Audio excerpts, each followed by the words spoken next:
Assalamualaikum warahmatullahi wabarakatuh. Alhamdulillah wa syukurillah wa la hawla wa la quwata illa billah. Pemirsa, selamat jumpa lagi dalam season kedua ya, atau bagian kedua tentang masalah perpecahan umat ya. Nah, penyebab perpecahan yang kedua adalah sifat kibir, takabur ya. Nah, sikap takabur ini pun adalah sifat dari sifat asli iblis ya, adalah sikap iblis. Lihat dalam Al-Baqarah ya 34, Toha dan seterusnya nih, Sod ya, yang menyebabkan dia menjadi penghuni neraka selamanya. Jadi karena kibir inilah akhirnya masuk neraka. Hati-hati nih ya dengan kibir ini.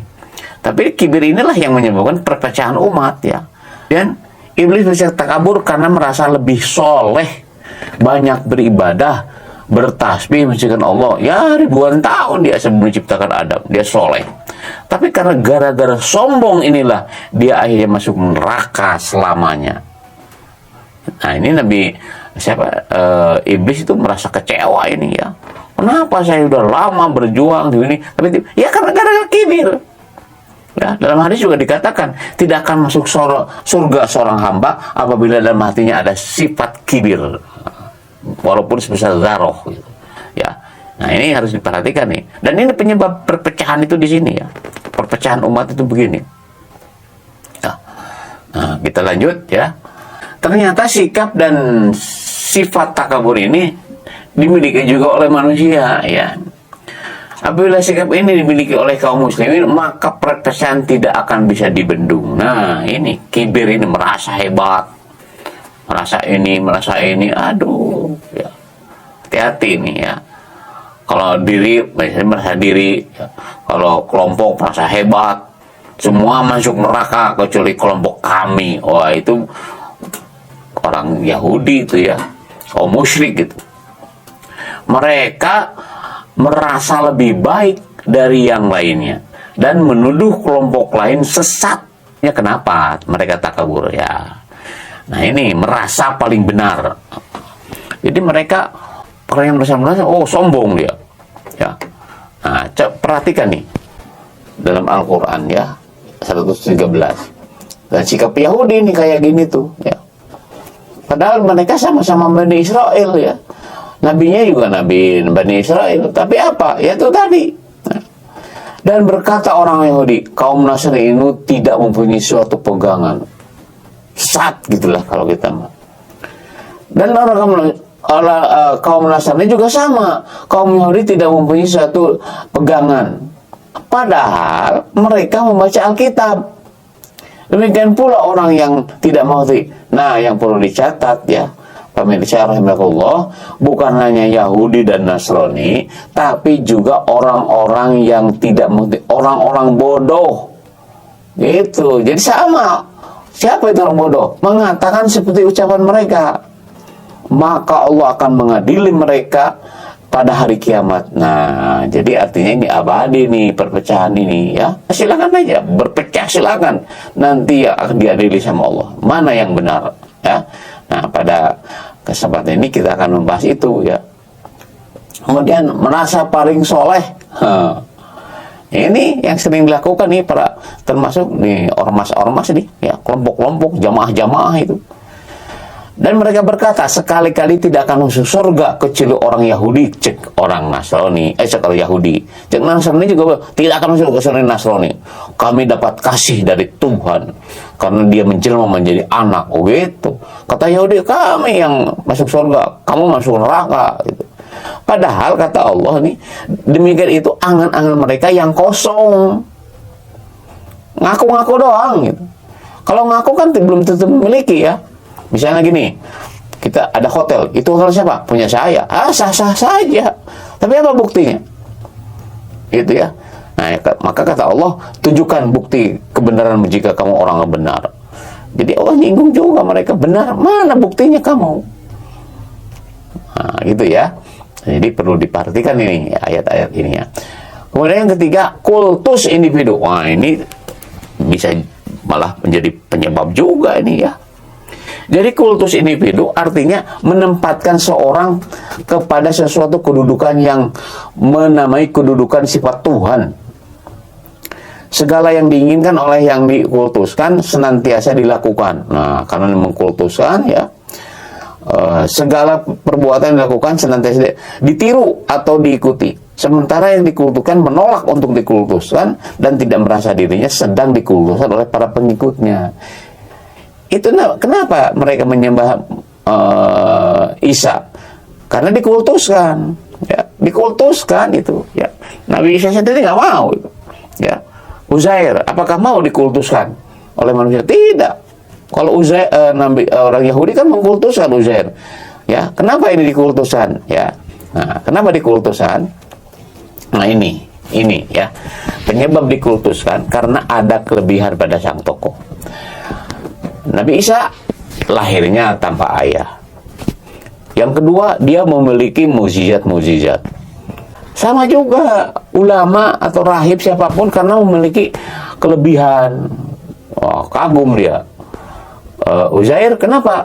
Karena dia itu hidup ratusan tahun, ya, ratusan tahun kok hidup lagi. Oh, itu kan aneh, kejadian luar biasa, ya. Nah, yang ketiga ini karena berjasa kepada masyarakat dan bangsa. Ini contoh. Dan orang Yahudi berkata, Uzair putra Allah, tuh. Putra Allah tuh tanggung-tanggung. Dan orang Nasrani mengatakan Al-Masih putra Allah. Itu ucapan keluar dari mulut mereka. Mereka ucapan orang kafir yang terdahulu, ya.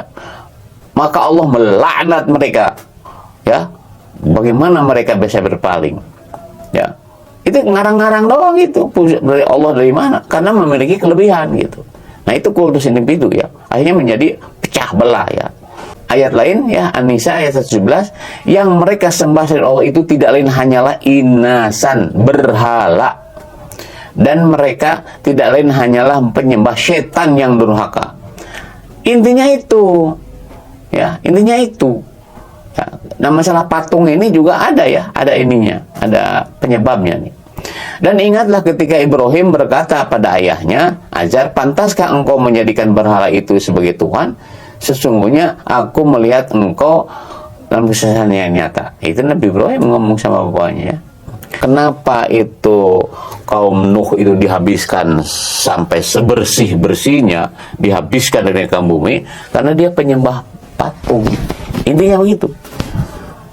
Nah, patung itu disebutkan ada Wad, ya, ada Suwa, ada Yagus, ada Ya'uk dan Nasr, 5 berhala, 5 berhala, ya. Hati-hati dengan 5 berhala ini, ya. Mereka mengkultuskan dan menyembahnya. Kalau kita baca di Ibnu Katsir dan Al-Maraghi ini, silahkan baca. Sejarahnya itu, yang kelima orang ini sebenarnya adalah tokoh pejuang bangsa. Ya. Karena ya ini dalam kisah itu. Jadi pertama-tama ya mungkin diziarahi sajalah dalam rangka menghormati para pahlawan. Nah, lama-lama mereka tidak puas. Hanya berziarah gitu aja nggak puas. Maka mereka membuat secara lukisan ya, gambar. Ya mungkin pada saat itu ada gambar atau wallahu alam ya. Nah, udah gambar mungkin beberapa generasi tidak puas. Maka dibikin patung. Nah, ini mulai ini keberhalaan ini. Bikin patung. Nah, setelah patung, mereka iya dipuja-puja gitu. Dan itu ratusan tahun itu, waktu zaman Nabi Nuh itu. Mereka menyembah Wad itu, ya. Ini semuanya pejuang itu. Kan pernah ditanya nih, siapa itu Wad Waswa? Ternyata itu manusia dulu yang punya kelebihan sebagai tokoh bangsa yang menyelamatkan ya tadi bangsanya itu. Nah, ini penyebabnya, dihabiskin tuh sama Allah. Mereka karena penyembah Iswa. Dan datang Nabi Nuh untuk menyembah hanya Allah. Jadi bahasa Nabi Nuh mungkin sembahlah yang membuat kita, jangan menyembah yang dibuat kita. Sama itu Nabi Ibrahim juga kepada ayahnya. Kemudian selanjutnya ini kenapa mereka berpecah ya, berpecah ya karena tadi ya berbeda pemahaman Al-Qur'an. Seperti Allah ya, Al-Qur'an adalah firman Allah, ditulis dalam bahasa Arab agar mudah difahami ya. Surat Yusuf nih, silakan aja dikaji ya, Az-Zukhruf ya. Dan dapat menjadi pengajaran ya. At-Thaha 113, Fusilat ayat 3, serta untuk memberi peringatan kepada manusia, Asyura ya ayat 7. Namun demikian manusia tidak semuanya memahami bahasa Arab. Hal ini menyebabkan perbedaan pemahaman terhadap Al-Quran. Nah, jangan coba-coba memahami Al-Quran dengan otak kita. Ya. Al-Quran berfungsi selain Al-Huda juga bayinat ya terhadap Al-Huda itu sendiri. Jadi Quran itu menjelaskan Quran. Jadi jangan ngarang-ngarang. Quran juga sudah menjelaskan, cari lain. Al-Quran sebagai petunjuk untuk manusia dan sebagai penjelas Al-Huda itu sendiri ya, dan pembeda ya. Nah itu Al-Quran ya. Jadi Quran itu harus didasarkan oleh Quran ya. Baru kalau tidak ada dalam Al-Quran ya lihat As-Sunnah. Kalau As-Sunnah baru ijtihad. Ijtihad ketiga kok ya. Kenapa menjadi pertama Quran tersal karena merasa pinter ya, sombong dia, merasa soleh, menafsirkan seenaknya aja. Baca dulu Quran yang lain ya, gitu. Nah, hak Allah ini Allah yang mempersatukan hati mereka, orang beriman. Walaupun kamu, nah ini harus dicatat ini ya. Jangan mati-matian ingin membela mempersatukan. Bukan, kita itu berjuang bukan ingin mempersatukan, tapi bagaimana cara melaksanakan Al-Quran gitu. Walaupun kamu menginfakkan semua kekayaan yang berada di bumi, niscaya kamu tidak dapat mempersatukan hati mereka, tetapi Allah telah mempersatukan hati mereka. Sungguh Dia Maha Perkasa lagi bisa. Itu ayat ini dicatatkan ya. Dan kami tidak menurunkan kepadamu Al-Quran, melainkan agar kamu dapat menjelaskan kepada mereka apa yang mereka perselisihkan itu, dan menjadi petunjuk dan rahmat bagi kaum yang beriman, bukan dengan Quran berselisih. Nah itu yang perlu dicatat oleh kita ya. Pemirsa rahimahullah, ini harus dicatat nih, catat terus oleh kita. Kenapa? Itu tadi ya,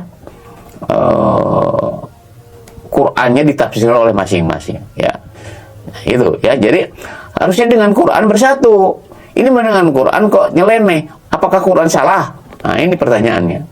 Justru tadi yang salah itu ya, karena merasa, karena bagyun, karena kibir, sehingga mereka menyalahkan Al-Quran ya, atau apa menyalahkan yang lain.